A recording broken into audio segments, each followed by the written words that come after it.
नमस्कार दोस्तों। आज मैं आपको समास के बारे में बताऊंगी। तो जैसे हम समास को किस तरह से बहुत ही आसानी से सीख सकते हैं। समास आप बहुत ही आसानी से याद रख सकते हैं। जैसे मैं आपको आसानी तरीका बताऊंगी। जैसे अभी हम क्या करेंगे, एक शब्द है तो हम दोनों दो से अधिक शब्द, दो से अधिक शब्द जब हम लेते हैं, शब्दों को हम दो दो शब्द हो या दो से अधिक शब्दों को लेकर हम एक क्या करते हैं, उसको मिला देते हैं। दोनों शब्दों को, दो शब्द या दो से अधिक शब्दों के मेल से जो बनने वाला शब्द है,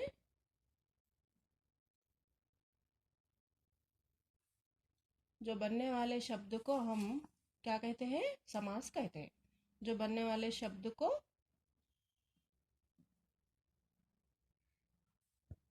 समास कहते हैं, समास कहलाता है। देखिए, दो या अधिक शब्दों के मेल से जब हम एक शब्द बनाते हैं तो वो शब्द को हम समास कहते हैं। जैसे ये जो दोनों शब्दों को एक शब्द बनाना, मतलब कैसे बनाना है दोनों शब्द। अब देखिए, एक है यहाँ पर रसोई है, रसोई, और यहाँ पर ये एक शब्द हो गया, और यहाँ पर घर एक शब्द हो गया। ये है रसोई और ये है घर, दोनों शब्द है। दोनों शब्दों को हम मिला देंगे, एक बना देंगे। तो इसको हम क्या करते हैं अभी, रसोई घर। तो रसोई घर बन गया। तो ये क्या बन गया है अभी, समस्त पद, यानी तो समासिक शब्द। समासिक शब्द भी बोलते हैं इसको, और समासिक शब्द या समस्त पद, समासिक शब्द या समस्त पद, समस्त पद कहते हैं। ये जो प्रक्रिया है, इसको हम, ये दोनों शब्दों का अलग अलग शब्द है। अभी ये रसोई अलग है, ये घर अलग है, तो दोनों को मिलाकर हम यहाँ पर एक शब्द बना दिए, रसोई घर। यही समास कहलाता है। ये क्या कहलाता है, समास। तो ये इसको पूरा कंप्लीट हो गया ना, तो इसको समस्त पद बोलते हैं। क्या बोलते हैं इसको, समस्त पद। जब हम ये दोनों पदों को समस्त पद बोलते हैं, जैसे अभी ये रसोई घर को हम, अभी इसको, ये रसोई घर, दोनों ये शब्द को अलग अलग करना है हमें। अभी दोनों को अलग अलग बनाना है, दो शब्दों को अलग कर देना है। दोनों ये शब्द को अलग अलग करना है हमें। अभी दोनों को अलग अलग बनाना है, दो शब्दों को अलग कर देना है। तो इसके लिए हम क्या करते हैं, अभी रसोई के लिए यहाँ पर देखिए आप, विभक्ति को हम उपयोग में लिए हैं, के लिए घर। ये जो है विभक्ति है, ये विभक्ति को लगाकर हम यहाँ पर इसको अलग कर दिए, विग्रह कर दिए। इसको विग्रह करना मतलब अलग कर देना। दोनों पदों को अलग अलग करके हम यहाँ पर दोनों पदों को क्या कर दिए है, इसको विग्रह कर दिए, तो अलग कर दिए है। तो जो विग्रह करने पर दोनों पदों को हम इसको विग्रह कर दिए। तो देखिए अभी,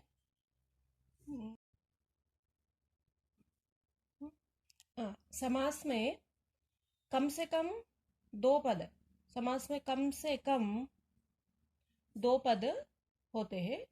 दो पदों को हम, दो पदों का मेल होता है, कम से कम दो पदों का मेल होता है।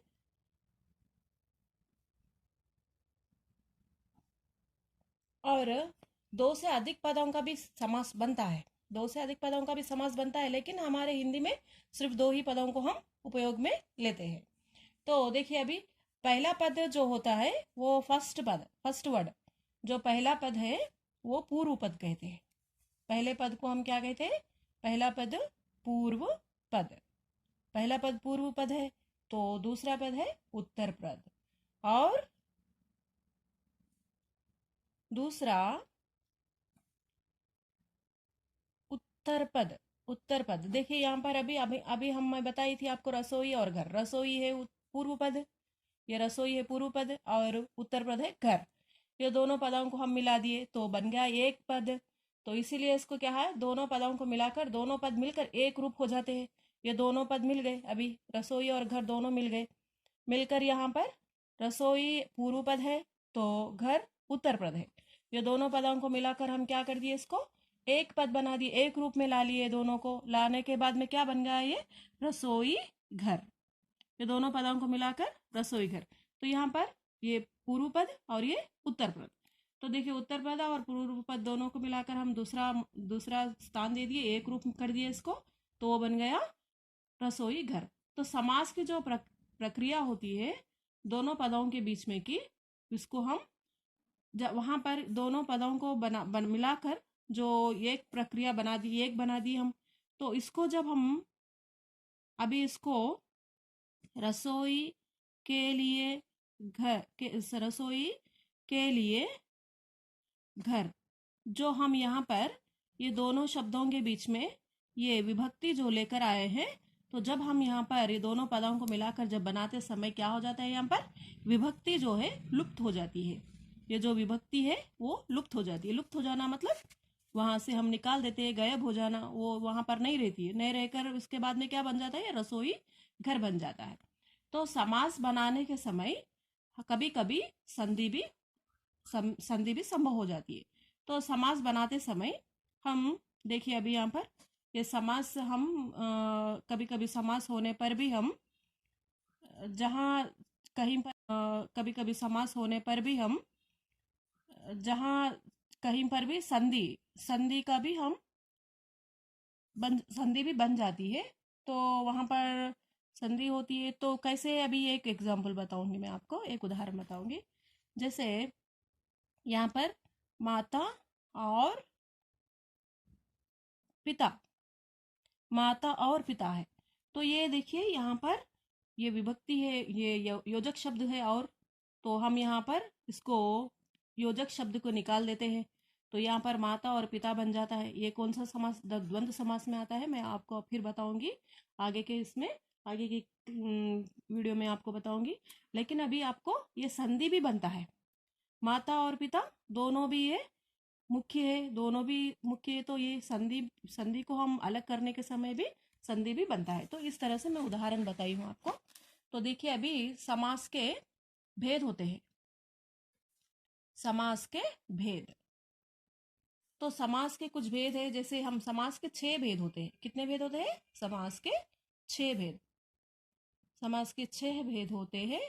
तो इसमें मैं आप लोग पहले आपको पूरा बताऊंगी। एक है अव्ययभाव समास, और दूसरा है तत्पुरुष समास, तीसरा है कर्मधारय, चौथा है द्विगु, और पांचवा है द्वंद्व, और छठवां है बहुव्रीहि समास। तो मैं आप लोगों को, अच्छा दोस्तों, मैं आपको आज समास के भेद बताऊंगी। समास के 6 भेद होते हैं। तो समास के 6 भेद में पहला वाला है अव्ययी भाव समास, और दूसरा है तत्पुरुष समास,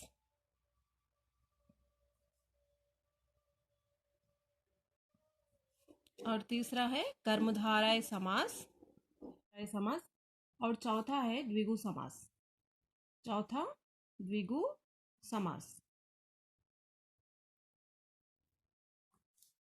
और पांचवा है द्वंद्व समास, द्वंद्व समास,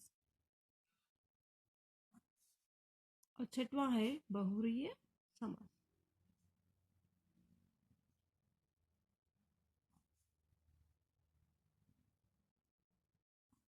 तो मैं आपको इसमें से जैसे अभी बताऊंगी द्विगु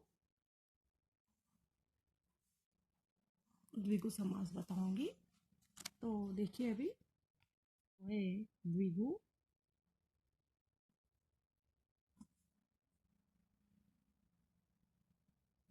द्विगु समास। इसमें पूर्व पद संख्यावाचक होता है। इसमें क्या होता है, जो पूर्व पद मतलब पहला पद, पूर्व पद संख्यावाचक,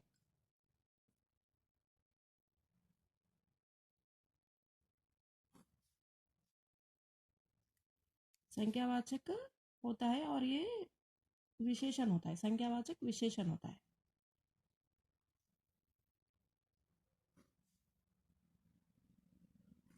संख्यावाचक विशेषण होता है। तो देखिए अभी इसमें अभी हम जैसे अभी यहाँ पर बताई थी आपको मैं, किस तरह से विग्रह करना है, समस्त पद किसको बोलते हैं, विग्रह वाक्य किसको बोलते हैं? तो जैसे अभी पहला पद क्या है? पूर्व पद संख्या। संख्या मतलब ऐसे अभी एक है तो एक निरंजन, एक निरंजन। तो निरंजन कितने हैं? एक है, तो एक है संख्या, तो वो बन गया संख्यावाचक। तो अभी नवरात्रि आने वाली है हमारे, तो नवरात्र, नव। तो देखिए पूर्व पद यहाँ पर जैसे नव है, या नव क्या है? ये संख्या है, नव संख्या है। रात्र ये, तो यहाँ पर ये पूर्व पद जो है संख्यावाचक है, तो इसलिए इसको क्या क्या बोलते हैं? द्विगु समास। ये नौ द्विगु है। जैसे अभी इसको हम क्या कर दिए? नौ रात्रियों का समूह, और नौ रात्रियों के समूह को हम क्या बोलते हैं? नवरात्र, नवरात्र, नवरात्र बोलते हैं। तो इस तरह से ये जो नवरात्र है, ये नवरात्र क्या है? ये समस्त पद है, समस्त पद, समस्त पद नवरात्र है। तो इसका हम विग्रह कर दे। विग्रह क्या है? इसका विग्रह है नौ रात्रियों का समूह। तो देखिए यहाँ पर हम इसको अलग अलग कर दिए। ये नवरात्रियों, नौ समस्त पद, देखिए अभी समस्त पद यहाँ पर चौराहा है, समस्त पद चौराहा है। तो विग्रह वाक्य क्या है? विग्रह वाक्य है चार राहों का समूह। चार राहों का समूह मतलब चारों रास्तों का समूह। चार रास्ते मतलब ये क्या है? संख्या है, तो इसीलिए इसको क्या कहते हैं? द्विगु समास। तो द्विगु समास में दोस्तों आप ये एक बात याद रखिए, आपको इजी से समझना है, आपको बहुत ही सरलता से समझना है, तो आपको द्विगु समास किस तरह से समझना है? जो पूर्व पद होता है, जो पहला पद होता है, वो संख्यावाचक होता है। तो आप संख्या जब एक वाक्य में, आप एक शब्द में आपको संख्या पहले आ गया, एक वाक्य में आपको संख्या पहले विशेषण होता है, संख्यावाचक वो विशेषण होता है, मतलब वो इंपॉर्टेंट होता है। जब वो विशेषण शब्द आपको संख्यावाचक में आ गया तो आप समझ जाइए कि वो द्विगु समास है। ठीक है, तो मैं आपको दूसरा बताऊंगी अभी, द्वंद्व समास। द्वंद्व समास, ये देखिए द्वंद्व समास में दोनों पद समान रूप से प्रधान होते हैं। द्वंद्व समास में क्या होते हैं? दोनों पद, दोनों द्वंद्व समास में दोनों पद समान रूप से होते हैं, समान रूप से दोनों भी प्रधान होते हैं, दोनों भी प्रधान होते हैं।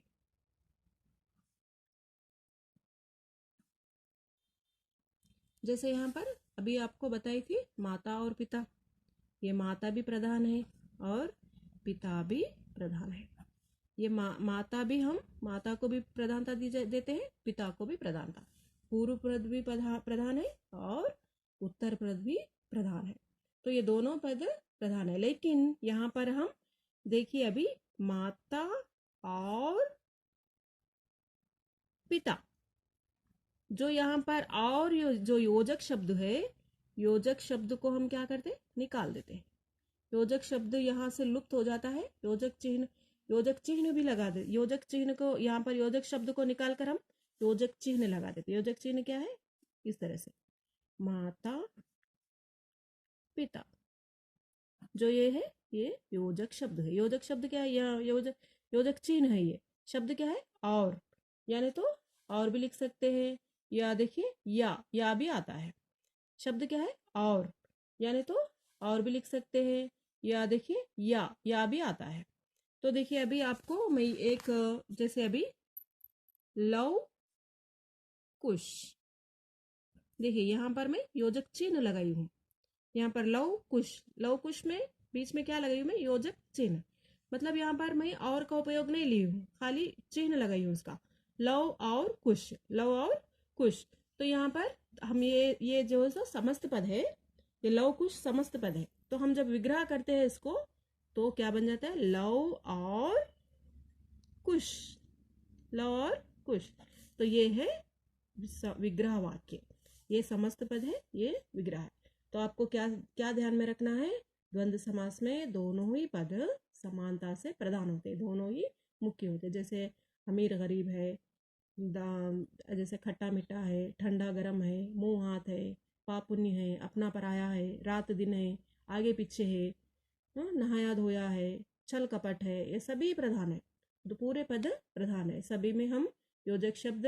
देखिए अभी ठंडा गर्म, जैसे ठंडा और गर्म है, तो इसमें हम योजक शब्द क्या लगाएंगे, यहाँ पर और का उपयोग नहीं करेंगे, हम क्या करेंगे, ठंडा या गर्म, ठंडा या गर्म, इस तरह से हम या लगा देंगे। यहाँ पर या योजक है तो ये योजक शब्द है, तो यहाँ पर योजक शब्द और या दो भी हम उपयोग में ला सकते हैं। ठीक है, तो दोस्तों समझ में आ गया तो ये मेरे